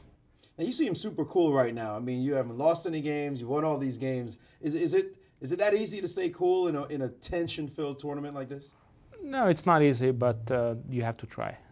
Because tournament is not over, and there's still 3 very strong opponents. Have to play well, and only after the tournament, when the last game is over, then you can relax. But at this point, just have to stay focused and again try to play well next game. Well, congratulations on your victory. Wish you the best in the rest of the games. Varuzhan Akobian, grandmaster and leader of this tournament, he has not dropped a single game and has won 4 in a row. Not easy to do at the U.S. Championships, guys. That's right, a very symmetrical result. 4 draws followed by 4 wins. Exactly. So, well, again, I'll repeat myself that earlier conversation I was having with Var was he was complaining when he had drawn 4 games in a row, how frustrated he was. He wasn't getting those openings that he likes, that giving him winning chances, that he almost felt like he couldn't win a game. Now he's on the streak, and it's sort of like chess is so easy. How could he have ever drawn before in his life? 4 wins on the trot doesn't happen very often. It's very, very rare, in fact. But his opponents have just been very, very kind. They're presenting him with some points. Not that he hasn't earned them, but today is one of those games where I really don't think he had any chances in this ending after queen b6. A little bit miscalculated, in my opinion, after rook b5. The game is a dead draw. Now, in the Sabina Foyger-Irina KRUSH game, it looks like Foyger has made her 41st move, and instead of taking on g4, she's opted to keep queens on the board for a little while longer. See if fans of KRUSH and Foyser can maybe get a few more heart attacks here. Exactly. And kind of renewing that threat of bishop e3, which we saw was in the position earlier. But now, what about So what she had done, what Foyser did was she played queen e3 to f2, trying to play for bishop e3 and skewer rook on the diagonal c1 to g5. So what were you going to say? I'm sorry, Jennifer? Oh, I'm saying that that stops black from playing g takes f3. Exactly. G takes f3 would have, of course, allow white to set up her threat, and black cannot take on g2 because that would be an entire rook. So instead, black has to consider just moving the rook away. Exactly. Let's go back here for a second. So queen f2. Queen f2. So now rook takes d4 would be a possibility, but white can just recapture with the queen, I think. If we were to recapture with the rook, then you would have queen c1 check, and you'd have this nifty little perpetual. Exactly. And that would be something Irina would absolutely have to go for. A perpetual, a draw would be a great relief from a game she was losing. But however, rook takes f4, queen takes f4. Rook f4, queen f4, and after takes on f3, yeah, this is not enough compensation here for black. So instead, we expect her just to retreat the rook, right? Like, what's up with the? Well, there's only one square to move the rook. Well, yeah, it's a good question. Or I was thinking queen d5 to maybe keep the bishop from going to e3. Rook f5, definitely a strong move as well. Well, just to get out of this threat. So yeah, I mean, in this position after queen f2, a couple of moves come to mind. One move is queen d5, another is simply rook f5, and I guess Sabina thinking that she still has some edge here. I find that a doubtful claim. I think, again, Irina's closer to the drawing line than white is to a big advantage. But wait a second, if you go back to d5, isn't that the position that we were in before? You mean I blunder with queen d5? Oh, yeah. Queen d5, queen d2. Yeah. That's the position where she missed the win. Right. Queen d5. So I can't, thank you for correcting me. I can't play queen d5. I do apologize. So rook f5 is basically forced or forcing? Right, and now what do you think White's idea is? Does White have any I don't know what she's doing, actually. I've been kind of confused for a number of moves, because I just don't, Sabine's kind of been flip-flopping as to what she wants to do. Well, because now it takes on f3 is a threat, so. Clear. So is she trying to play for an advantage in the ending? Is she trying to play for an advantage in the middle game? Very strange to me. I'm having a hard time guessing. Maybe she wants to keep all the tension by just keeping the king side closed, but by having played a move like f4, she's actually improved black's king's position. So it's very hard for me to guess what Sabine has in mind. I don't like her play in this part of the game. And we've got Maurice for his thoughts on another game from the Women's Championship. Our youngster against Irina Zinyuk, who we thought that Ashrita was going to be pulling that point in. Absolutely. Hasn't she? What's up with that? Well, she will be pulling the point in quite soon. Young Ashrita Seirawan, who captured everyone's hearts here at the championships early on with her enterprising play, but then she stumbled against her more experienced opponents. But here she's showing that she is indeed a fighter, and it looks as though she's going to win this game without any trouble. Take a look at this position. After she played the move h3 here, her opponent realized that this pin was too great, so she tried for some tricks. But the youngster wasn't having anything of it. She just simply took back on g4. Now knight takes, attacking the rook on d6, and maybe creating some complications around the king. Seirawan, cool, calm, collected, played the move d6, just ignoring any of these machinations. These threats look like nothing. Check, king over, and now this check, but simply knight to f1, and absolutely everything is covered. Now the threat is for white. White's about to take on g4, plus this pawn is looking to become a queen. There's just no move to even look at here. There's no threats anywhere on the board that count. If you stop the capture of your knight that's pinned, then simply queen to e4. And what do you do about the attack against your own king? And if you trade, of course, the trade is just losing instantly. The other move that we might look at is the move f3.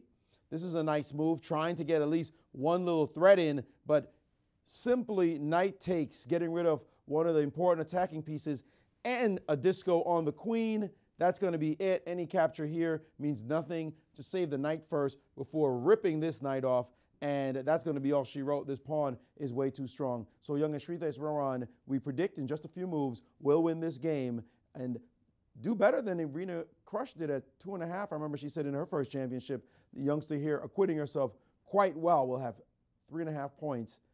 Not a bad place to be when you're at your first championships, guys. And when you're just a mere 13 years old as well. Very impressive play today by Although remember, Irina got 8.5 out of 9 when she was 14. Okay, so next year. so Shrifa has a A bar, goal. a Right. bar that she's got to leap over. So very, very impressive. So we've got some questions coming into our hashtag Sure. US Chess Champs. John Bartholomew, I am. He says, blunders galore today in St. Louis. The players are feeling the tension. We've got a diagram worthy who says, hey, Grushik often goes down to 1 to 2 seconds on the clock too. And he's what, number 4 in the world? 3 in the world. 3 in the world right now, wow. So time pressure, like no problem. So he's contesting what you said, Yasser, but of course that's the exception, not the rule, isn't it? And even he, Grishuk, will be the first to tell you that he's ashamed of himself. He hates himself for getting into time trouble. You know, he'll take any kind of a pill, drug, get in any kind of therapy program he could if it promised him results. He himself has said he's tried everything to cure himself of his time trouble addiction, but somehow he cannot. Again, Grishuk says, please don't do what I do. You know, it's bad, it's not professional.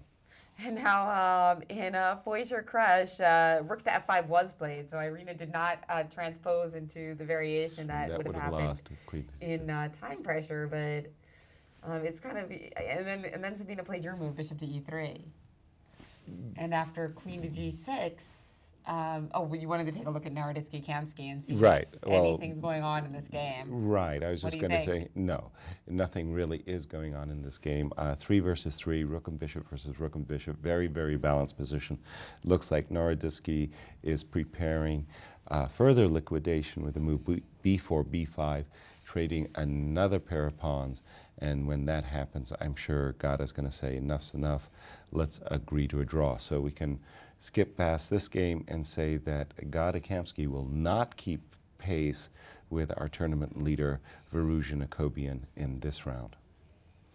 And you want me to go to that Arena KRUSH game? Yeah, just because it looks like it's a critical moment here, whether... By the way, Anna ZATONSKIH is still playing, remarkably enough. That's right. That game, I thought there was going to be a resignation in that game some time ago. Still playing. 3 pawns, right? 3 pawns, bishops of opposite color, but that king is coming in one of these days, and that'll spell the end. Exactly. When king enters the fray. So, and bishop e3 was played by Sabine Foyser, and she's turning a huge advantage into nothing. She might have to be careful at some point that the game will actually turn its tide completely, because if that bishop on f7 ever gets into the game, we'll see that bishops of opposite color theme again. And this time in reverse when White's king is under pressure. So Sabine definitely incrementally slipping.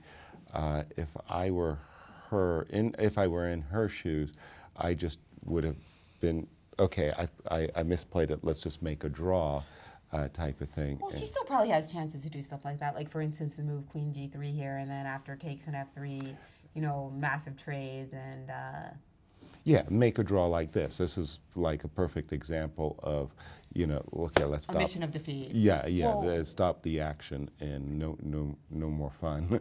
Game over, let's make a draw. But Irina's, again, very, very fortunate. She was in big, well, she was lost. we can't say big trouble. We can just simply say she was lost today. So she could, bless her lucky stars. Now, what about Rook C1 now? Because it now takes on F3 does lead us to Rook C8 check and Rook H8, whereas before you had the very convenient escape square of G6. Now you don't. Exactly. So Rook C1, I guess I better. Well, are you sure you want to do this? Because you just have Bishop to E8 as well. Yeah, and I mean. Oh, my bishop's on E3 now. I'm sorry, I'm hallucinating. Right. Bishop was, I thought my right, bishop bishop was on D4. D4 or something, right? Yeah, right, we moved our bishop to E3. Right, yeah. So there's no Rook C1, Rook H8 anyway. So instead, yeah, I guess after Queen G6, it's going to be a choice between F4 or the Queen G3 move that I mentioned. And yeah, I wouldn't be at all surprised if at some point, especially if Sabine decides to bail out here, you know, if she waits too long, there might be more bailouts, right? I mean, it would be a huge turnaround to go from a lost position to a one game, of course. That would be more blunders galore and gifting of points. Which is the theme of the round so far. Sabine did decide not to bail out. Instead, she played F4. Okay. And now, I guess Rook D5. Just keep trading. What Irina needs to do to draw the game is to keep trading her passive pieces for Sabine's active pieces. So trade rooks and keep making a draw. We will turn to Maurice, who would like to share some more breaking news. Well, as you said that, guys, it would be big news to take a position that was losing and turn it into a winning one. It looks like Ramirez is this close to making that happen.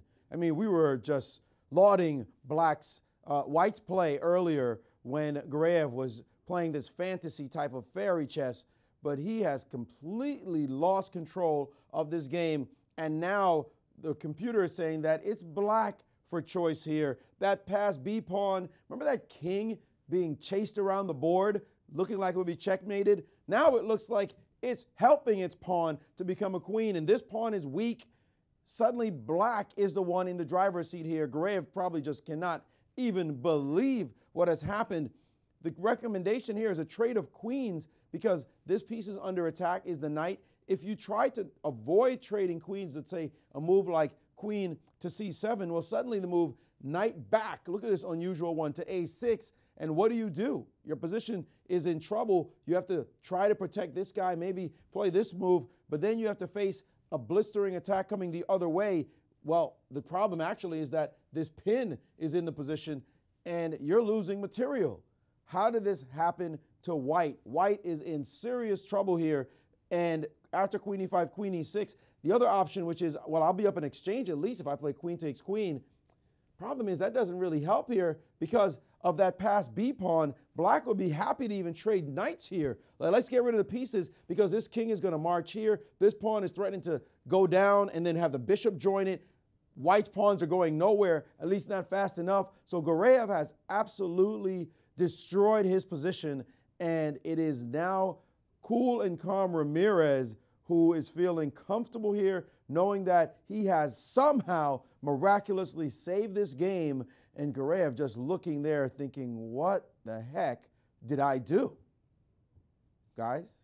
And effectively, this is the last game we have in the championship because it does look like Naroditsky-Kamsky is a crucial game for our standings, but headed to a draw. In fact, now they're actually playing with just 2 pawns each. Okay. Horrifying. It really, really is. I mean, jaw-droppingly horrifying to watch Timur Gureyev, one of America's top players, Olympic team bound to be a member of our Olympic team, you know, taking an overwhelming position. I don't know at its peak what Houdini decided his advantage was, but I would be shocked if Houdini didn't think at one point that he had a +5 or +6 advantage, turning that into a disadvantage. It's so rare to see these great grandmasters do something that blunderful Oh my. It's Wonderful. just been, yeah, it's just been a Well, day but of it's hard. horrors. I mean, yeah, you have to have a strong nerves to watch today's U.S. Chess Championship. A day of horrors. I can't put it any other way. Wow. We had Daim Shabazz from the Chess Room. He wrote in and he asked, do you think it was partly the schedule, the 7 days followed by the rest day that resulted in increased blunders? I don't think I have so. no idea what it was. Really, I'm Maybe clueless.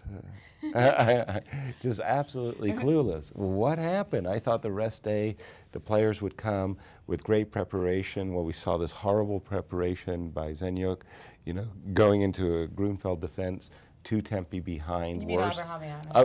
Yeah. No, not Abrahamian.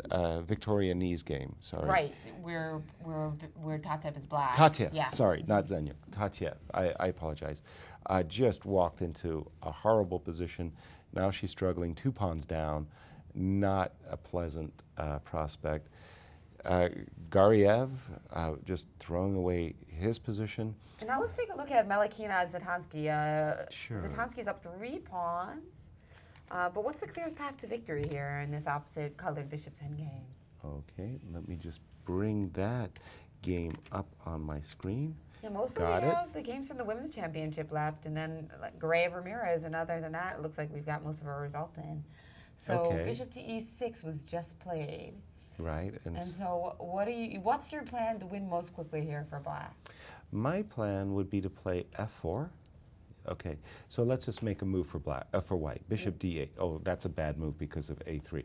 But I was just going to say that my plan, if I had this position as black, is just to trade 3 pawns to create connected pass pawns on the king side and keep this pawn on a4 and then just win. It's and really straightforward. And that's exactly why Anna just played bishop to e6, because she wants to play f4 next move.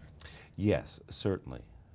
Bishop e6 sets up for this, the simple f5, f4, and again, it's nice when you have bishops of opposite colors. You can battle on a pawn down, even 2, but 3 pawns, no. Rare. No, Unless no. they're all blockaded. There's Yeah. certainly going to be some positions. And even but then, we're- when you think you have the perfect blockade, there's sometimes a sacrifice that even wins for the bishops of opposite color. So there's really 2 U.S. Women's Championship games that even though the result is not in, we're highly confident of the result. Well, we got to be careful about saying that here.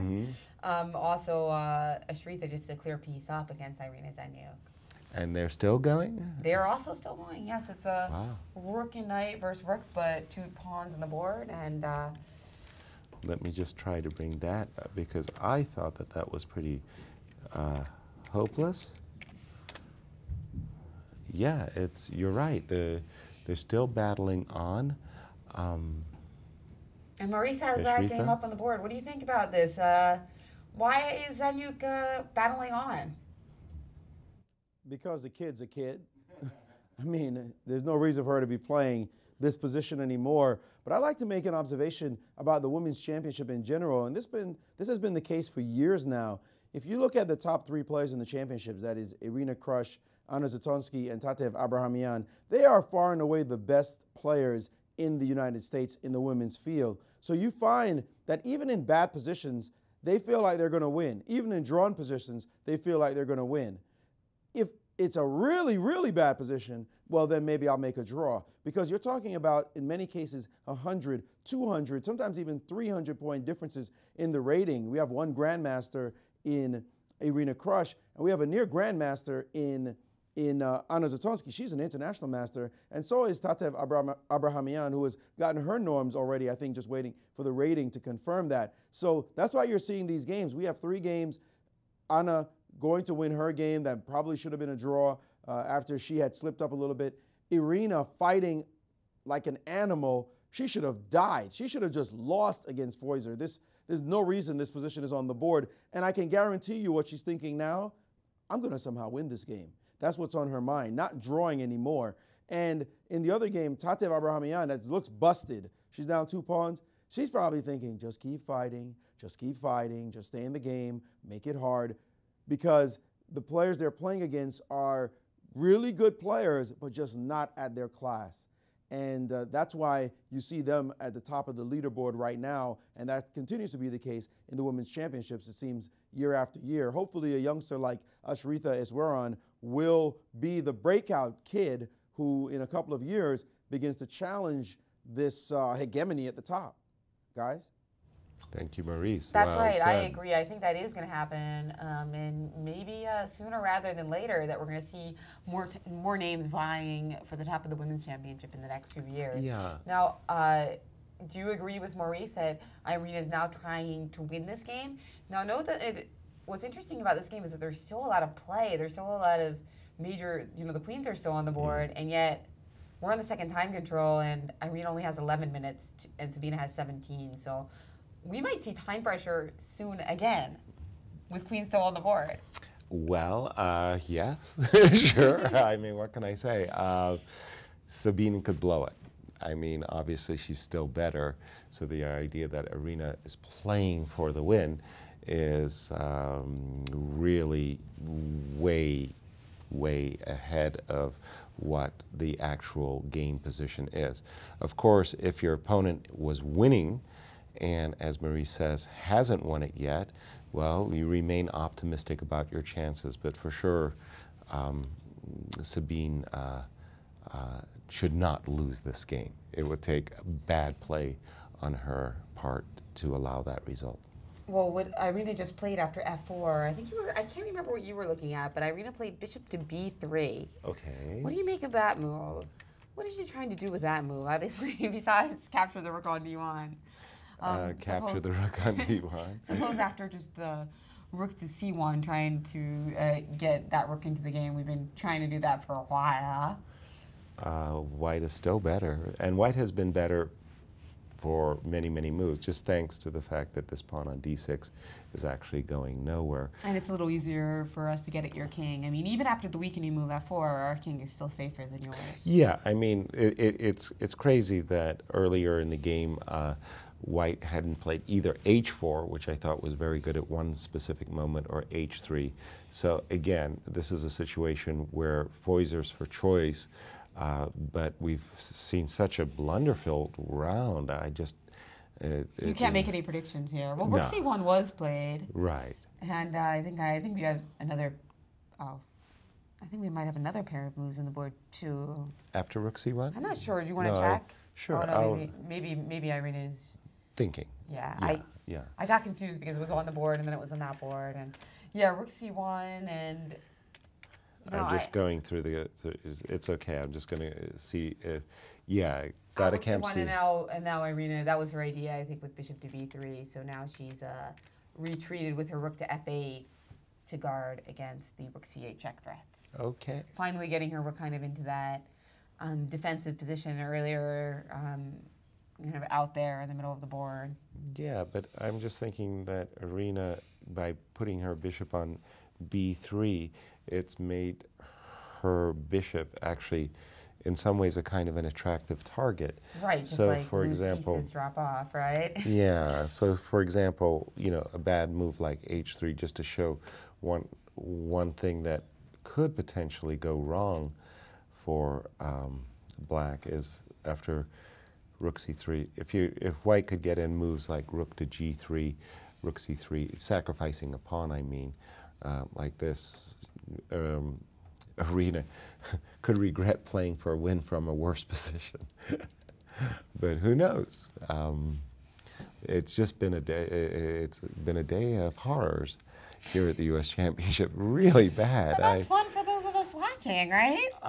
Well, it does show that we're all human and blah blah blah. But I really would have liked to have seen, some better chess than we've seen today, because we've actually been spoiled. There has been some really great games, and somehow this round was a combination of just tiredness and bad nerves. But Camilla just blundering in the way that she has, totally unrecognizable for a lady of her strength, and being so experienced as well. Tough round to watch, actually.